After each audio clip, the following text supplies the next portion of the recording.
नमस्कार। चलिए, आज एक बहुत ही दिलचस्प सवाल से बात शुरू करते हैं।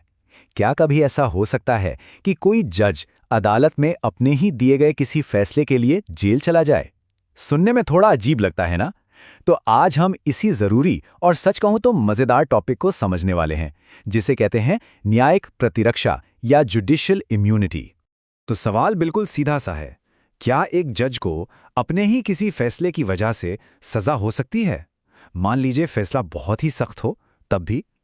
इसका जवाब हमारे पूरे जस्टिस सिस्टम की एक बहुत मजबूत, एक फाउंडेशनल सी बात से जुड़ा हुआ है। और उसी बुनियाद का नाम है न्यायिक प्रतिरक्षा। इसे ना एक कानूनी कवच की तरह समझ सकते हैं। एक ऐसा शील्ड जो जजों को उनके काम के दौरान, मतलब जब वो अपनी ड्यूटी पर हैं, उस दौरान लिए गए फैसलों के लिए किसी भी तरह के क्रिमिनल केस से बचाता है। और इसका मकसद सिर्फ एक है, ये पक्का करना कि वो बिना किसी डर या दबाव के अपना काम कर सकें। तो ठीक है, ये तो समझ आ गया कि ये कवच है, पर सवाल ये है कि ये प्रोटेक्शन, ये कवच आखिर मिलता कहाँ से है? इसका जो मेन सोर्स है वो है इंडियन पीनल कोड, जिसे हम सब आईपीसी के नाम से जानते हैं, और उसकी धारा 77। अब देखिए, कानून की भाषा ना बहुत सटीक होती है, और ये धारा साफ साफ कहती है कि अगर कोई जज न्यायिक तौर पर काम करते हुए अपनी शक्तियों का इस्तेमाल करता है तो उसका वो काम अपराध नहीं माना जाएगा। लेकिन यहां दो शब्द बहुत बहुत जरूरी हैं।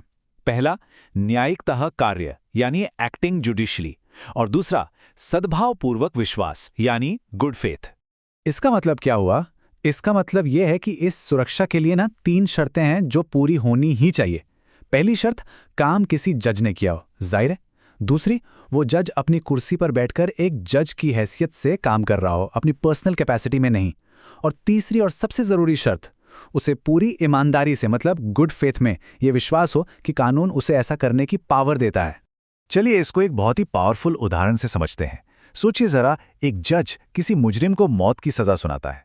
अब अगर ये कानूनी कवच, ये सेक्शन 77 ना हो तो ये तो एक तरह से हत्या ही कहलाएगी, है ना? लेकिन इसी धारा 77 की वजह से इसे अपराध नहीं माना जाता। क्यों? क्योंकि ये एक न्यायिक काम है जो जज ने गुड फेथ में अपनी ड्यूटी निभाते हुए किया है। अच्छा, अब कहानी सिर्फ जज पर ही खत्म नहीं होती। ये जो कानूनी सुरक्षा है ना, ये और भी लोगों को कवर करती है। और इसके लिए हमें देखना होगा आईपीसी की एक और धारा, सेक्शन 78 को। तो इन दोनों में फर्क क्या है? देखिए, फर्क बिल्कुल साफ है। सेक्शन 77 है जज के लिए जो फैसला सुनाता है, और सेक्शन 78 है उन लोगों के लिए जो उस फैसले पर अमल करते हैं, उसे लागू करते हैं। जैसे कि जल्लाद या फिर कोई कोर्ट का अधिकारी जो अदालत के हुक्म पर किसी की प्रॉपर्टी सील करने जाता है। शर्त यहां भी वही है, जब तक ये लोग गुड फेथ में ये मानते हुए काम कर रहे हैं कि वो एक कानूनी आदेश का पालन कर रहे हैं, तब तक उन्हें भी प्रोटेक्शन मिलती है। अब जैसा कि हम सब जानते हैं, भारत के क्रिमिनल लॉज में एक बड़ा बदलाव आया है।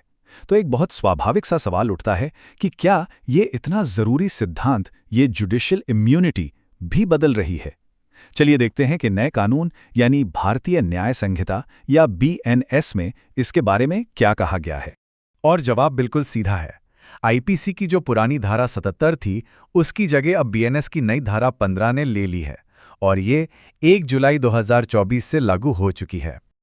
और मजे की बात देखिए, जब हम दोनों को साथ रखकर देखते हैं, आईपीसी 77 और बीएनएस 15, तो साफ पता चलता है कि इनकी भाषा, इनके शब्द, इनका इरादा, सब कुछ बिल्कुल एक जैसा है। इसका मतलब साफ है, न्यायिक प्रतिरक्षा का ये सिद्धांत नए कानून में भी पूरी मजबूती के साथ बना रहेगा, कोई बदलाव नहीं है।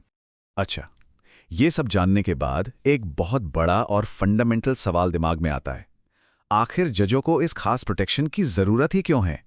देखिए, इसकी वजह बहुत गहरी है और हमारे लोकतंत्र के लिए बहुत जरूरी है। ये प्रतिरक्षा असल में एक आज़ाद, एक इंडिपेंडेंट जुडिशरी की गारंटी है। ये जजों को वो हिम्मत देती है कि वो सिर्फ और सिर्फ कानून और सबूतों के आधार पर फैसले लें, बिना इस डर के कि कोई पावरफुल आदमी या कोई सरकार उनसे बदला लेगी। सोच कर देखिए, अगर ये कवच ना हो तो कोई भी जज सख्त और जरूरी फैसले लेने से डरेगा, और फिर तो न्याय की पूरी इमारत हिल जाएगी। तो आज हमने समझा कि कैसे आईपीसी की धारा 77 और 78 और अब नए बीएनएस की धारा 15 जजों को वो कानूनी कवच देती है जिससे हमारी न्यायपालिका आज़ादी से काम कर पाती है। लेकिन जाते जाते ये हमें एक बहुत बड़े सवाल पर भी लाकर छोड़ देता है। एक तरफ है जजों को निडर होकर काम करने की आज़ादी देना, और दूसरी तरफ ये पक्का करना कि वो अपनी शक्ति का गलत इस्तेमाल ना करें। तो सवाल ये है कि इन दोनों के बीच, यानी जुडिशियल इम्यूनिटी और जुडिशियल अकाउंटेबिलिटी के बीच सही संतुलन क्या है? ये महीन रेखा आखिर कहाँ खींची जानी चाहिए? ये एक ऐसा सवाल है जिस पर हमेशा बहस और विचार विमर्श की जरूरत है।